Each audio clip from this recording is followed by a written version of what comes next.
Well, good morning, Pastor Matt. Good morning, sir. Great job yesterday. Oh, thank you. And appreciate you sitting in for Pastor Brandon this morning and in the hot seat.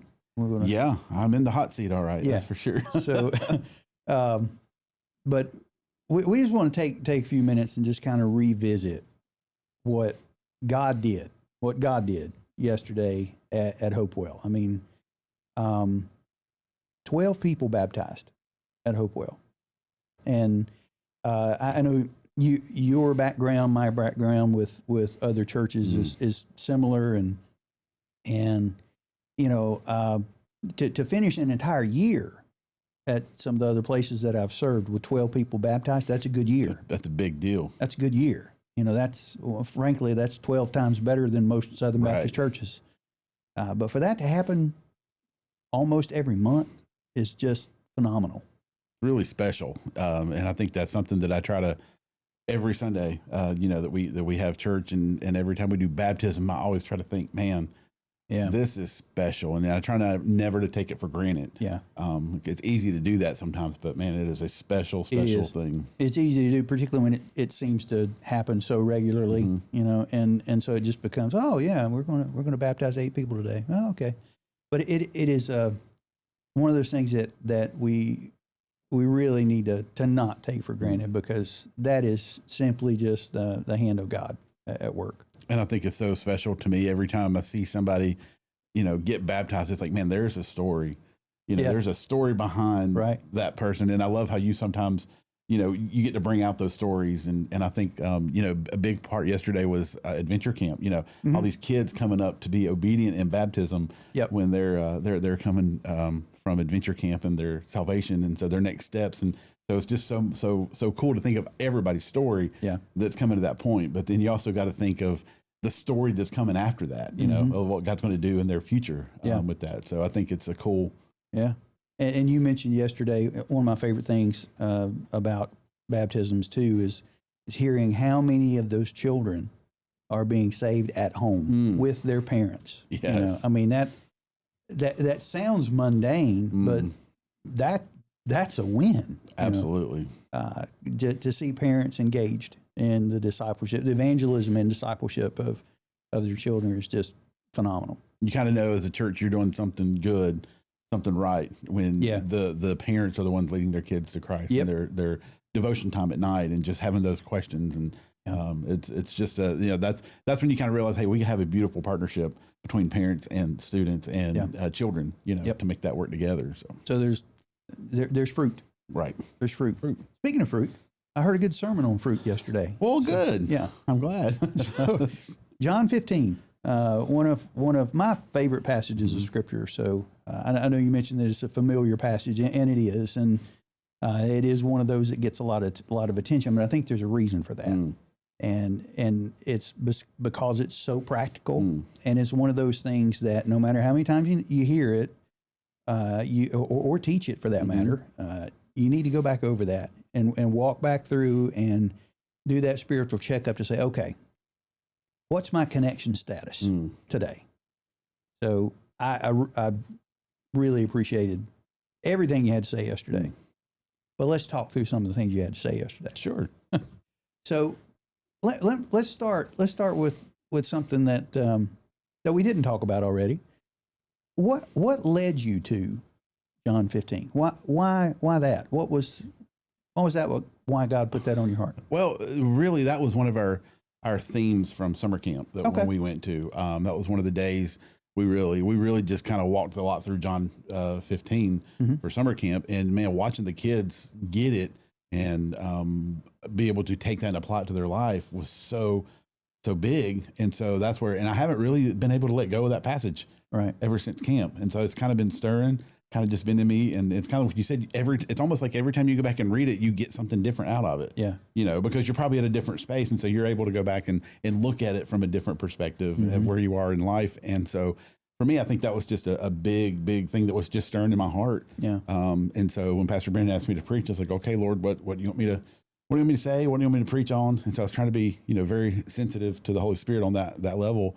And when I did, it was just like, it just kept coming back to that passage. And it was like I said yesterday, if one person got something out of it, then Yeah. You know, it was all worth it. But you know, and even if it's that one person was me, you know, and it's one of them things that, you know, this from preaching, but like, you know, all week long I was working through that sermon, you know, and it was working on me. Yeah. You know, so it was kind of one of them things like you're kind of almost glad to get up and preach and get that to the people, because it's like it's been kind of chewing on you all week and been developing in you and working in your heart and your life. And so, so yeah, that was probably the reason. It was just, that's what's been churning in my heart and my spirit over the past couple months. Right. So you spoke a lot about pruning, and there were some great things that you said that I want to get to, but I want to tie it in first of all to something that you said even before we really got into the sermon. You mentioned the song that the choir closed with, you know, that Thou, O Lord,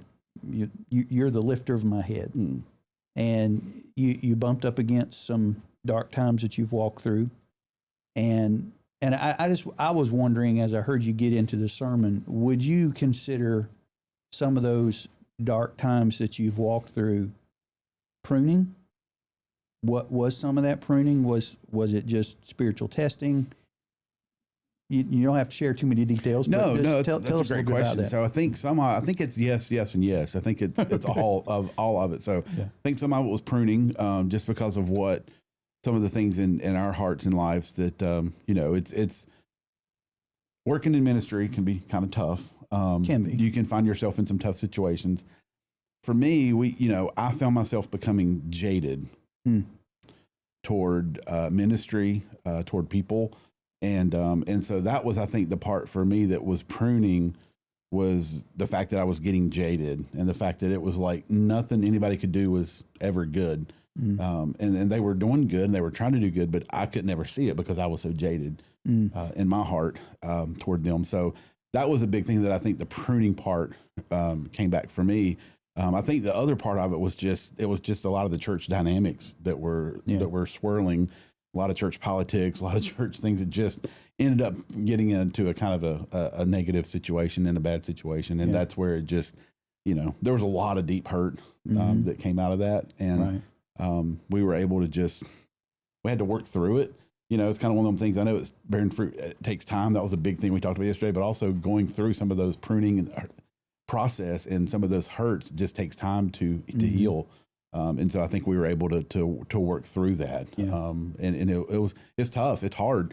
But it's one of them things that I think that's where you really develop a lot of your character and a lot of who you are, and your relationship with Christ has got to be central in those times. Because if not, then you're not going to, you know, it's going to be really hard to survive long term if you don't put him at the center. Yeah. So. And I think God brings those yes, and yes pruning seasons into our life.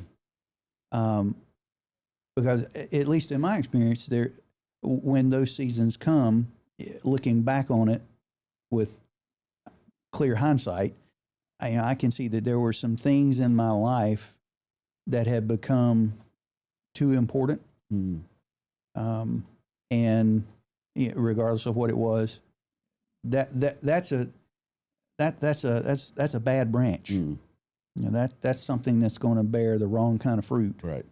And thankfully, our Heavenly Father loves us enough to cut that out. But sometimes, like you said yesterday, those pruning shears get cut a little close. They really do. Yeah, and that can be painful. It feels sometimes more like surgery than it does pruning. But when there's growth there that is unhealthy growth, got to be cut out. Well, I think there's also one of the sermons you preached a couple of times ago was that there's always purpose in the pain, you know, and I think even though you're going through some of these things and as hard as it may be and difficult it may be, you have to also look at it and go, hey, it may be painful, but there is some kind of purpose in the pain that you're going through. And I think people, it's easy to not see that. I think it's really easy to get focused on it's just painful and it hurts.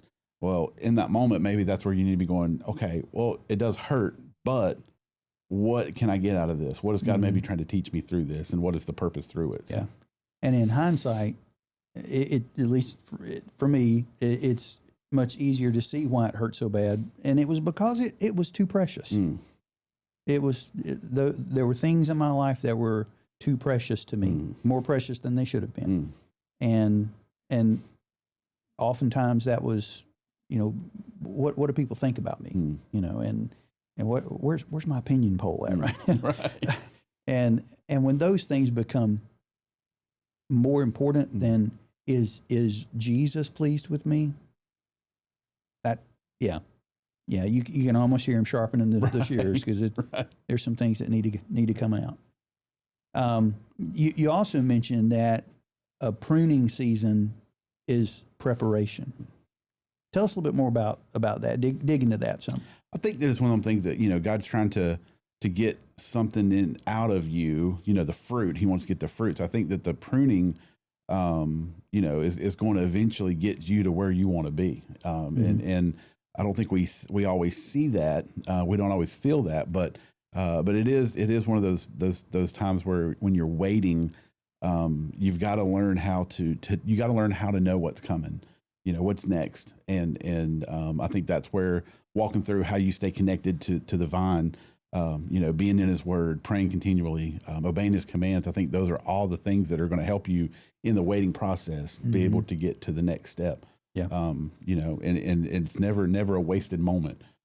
It feels like it, I know when I've been there, man, it feels like you're just floundering, you're out there. And even for me, there's times, I guess you can call them almost dry seasons, when I was going through this, some of the hardest times in my life. I mean, I was reading the word, I was praying, I was doing the things, but it felt like nothing was happening. Right. And it got to the point where it's like, why do I even want to continue to do this? Because nothing's happening. But you have to just continue to push through, continue to keep going, because you're going to have that breakthrough moment at some point. And I did, and it was one of those moments. It's like I said, when the Lord just said, "Hey, lift up your head." Yeah. It's not about this is not about you.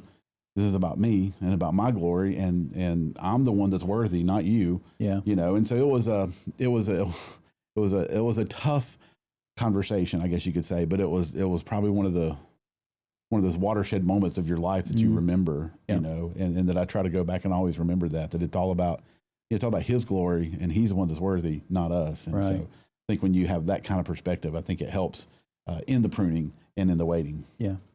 So for that person that's watching, listening today, that's struggling in a pruning season, what's the best thing for them to do to be focused where they need to be, so that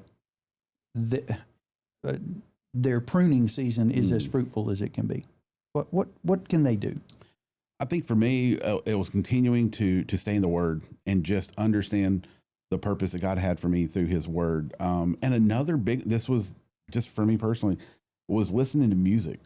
Okay, God spoke to me through so many songs and so many music that even to this day I still hear a song and I'm like, oh, it just brings back memories of knowing that He used music to just encourage my soul and encourage my heart. So I think the Word was number one and music was number two. It just really, really helped me. And I think you have to be careful when I say music. I mean, I was specifically like worship Christian music to really, put some truth into that, because it just was, music is very moving. And so I think to me, that was one of the things that just helped me more than anything else, was getting in the Word and listening to music and being surrounded by good people, and knowing that people around you are praying for you, that they care for you, and people that would ask you the hard questions. They would, people that knew what we were going through would, they would check in on us and be like, "Hey, how are things going? Like, how are you doing?" And you had that relationship where you say, like, some days I'm doing okay, I'm gonna make it, and other days you're like, bro, I don't know. I don't know how this is going to turn out right now. Ask me tomorrow. Yeah. So, so I think having those people around you that can help keep you accountable for that, I think is a really, really, for me, it was a game changer. Yeah. So. Yeah. Let me take a little detour here just for a second. And I wanted to pick your brain on the nature of spiritual fruit. And what I mean by that is, I think sometimes we get caught in this idea that spiritual fruit is something that I do. If I'm bearing fruit, then that's going to mean I'm winning more people to Christ. Which yes, I'm giving more. Yes, and you mentioned some of those things yesterday. But But do you think that spiritual fruit is limited to just what we do, or is it who we're becoming? I think it's who you are. I think it comes from your heart and the motive behind what you're doing. Yeah. I think that is a big, big part, because I think so many times people, they do it, but they're maybe not been doing it for the right reason. They're doing it out of either obligation, or I have to do this, or I've been guilted into serving, or guilted into doing whatever that you're supposed to do. And I think that really, I think it was yesterday when we were talking about Romans 6:22 with holiness and obedience. Yeah. When you understand who God is and how holy He is, and then you want to be obedient to that, then out of all that obedience is going to flow all the fruit that comes out of that. And I think that a lot of times we don't. You have to check your motives and say, why am I doing what I'm doing? And I think that's why. So I don't think it's limited, but I think you have to check your heart and your motives behind it. So it really does come down to, as it says, being abiding, that constant connection to the vine. And I loved what you said about how the fact that the branch receives life from the vine, and so if we are becoming more and more like Jesus, then we're going to bear Jesus-like fruit as a byproduct of just being connected to the vine. Which is, it sounds so simple, but that is the Christian life. That is the Christian life, and it's so profound. Simple but not easy. Truth. Simple but not easy. Yeah. So you closed out the message yesterday talking a lot about something I know that is your heartbeat, and that's the next generation, Gen Z, millennials, Gen Alpha, and I guess we'll keep adding letters to that as we keep going down. But I could see, and it may be because we work together so closely, but I could see that excitement in you for that next generation. So I just wanted to give you a chance to say, okay, was there anything you wish you had time to say yesterday that you didn't about the next gen? And yeah, I mean, there was a lot, because we as a youth pastor try to stay current on times and the next generation, and to understand that. But it's been interesting, really, since COVID. It feels like COVID almost was like a shift, because the kids, we were stuck home. Everybody was kind of, you couldn't do your normal stuff. And so now that it's kind of, we feel like we're getting back to normal, it feels like there is this kind of shift that's taken place in the culture, and the kids are just searching, and they realize that, hey, there is some great worth in following Christ. And I think people, they're understanding that, and they're seeing that. And, I think you've got a lot of really great examples for students to follow now, and I think you look at some of the artists out here, like Forrest Frank is it's a great, the kids love that. And, and I think it was really cool because Forrest Frank started his ministry basically because he wanted to create music for the younger generation that would connect them to Jesus, and so he wanted to take some of the older hymns and kind of turn them into more modern to what they could look like now. And so I think there's just so many things that he's able to do. So I think there's just so many great role models for the kids right now that they're looking up to. And he's like, boom, he is blowing it up. I mean, I'm pretty sure I just read something the other day that he actually has more YouTube subscribers and followers now than Drake music does. Wow. Yeah. I mean, he is like just soaring. That's amazing. So it's just God's given him a really cool platform. And so that's really neat. One of the other things, and I didn't mention this yesterday, but it was a couple years ago, we actually were, Hopewell, students were actually part of a study that Dr. Derek Idle did at Liberty University. He's a good friend of mine. And so he called me and said, hey, would you be willing to be a part of a study? And so what they did is they went back and looked at all the statistics of kids after they graduate high school. And I think I said this yesterday in the first service, that 90% of the kids are walking away from their faith. Well, that was just really a made up statistic. Somebody was just preaching one day. Made up something on the spot and it stuck. And he said it sounded right, but there was no data to back it up. So, but this person was a very reputable person, so everybody took it as gospel truth and ran with it for many, many years. Well, now what they've done is they went back and looked at a lot of the research and found out that that's not really true. Yeah. And so Dr. Idle did this big study on that, and we were a part of it. And this was such a beautiful part of that, is that they have different kind of quadrants, like quadrant 1, 2, 3, 4, and like quadrant 1 is like a student that just comes irregularly. 2 is somebody that comes more. So it's more involved as you get into quadrants. And I think for quadrant 2, Hopewell is actually one of the highest retention rates in the entire study. Wow. Our students, Okay. because a lot of them, not only did they, said yesterday, but not only did they not graduate from their faith, but they wanted to come back and find somewhere to serve. Mm-hmm. You know, hey, we had such a great experience in student ministry. How can we come back and serve? And we want to make sure that other kids below us get that same kind of experience. So, you know, I think that was just a really cool. I didn't share that yesterday because just didn't have a lot of time to jump into that. But I just thought, man, that's a really cool testimony to Hopewell, and to our student ministry and to our leaders, because our leaders just pour into our students all the time. You know, I'm only one person, so I can't do everybody, but our leaders just do a phenomenal job of pouring into our students. So I think that was something I didn't get to say, but was very worthwhile. I was thinking about that study when you were talking about those statistics. I thought, is he going to talk about the study? So I'm glad you brought that up, because it really is a phenomenon that obviously, not 3 out of 4, not 9 out of 10, but there are some that I think the phrase you used was graduate from their faith. And by that, you mean just kind of when they get out on their own, they sort of stray away from following Christ. But we don't see that happening. We don't see that happening here at Hopewell. And I totally concur with you. I think that's a testament to the staff leadership that's here, but volunteer leadership that's here, and people that are just constantly pouring into our students. And our students, if anybody can smell something that's genuine, it's young people. That's the truth. And so when they can see that people really care about them and our church really cares about them, then they plug in and they stay plugged in. 100%. But I think it's also a testament to you, my brother. Oh, thank you. God's using you in a powerful way, and we all got to see that yesterday, which I was glad for, and but I get to see it every day, and so I thank God for you. Well, thank you. Thank you for yesterday. Great message. Look forward to the next time. Thank you, sir.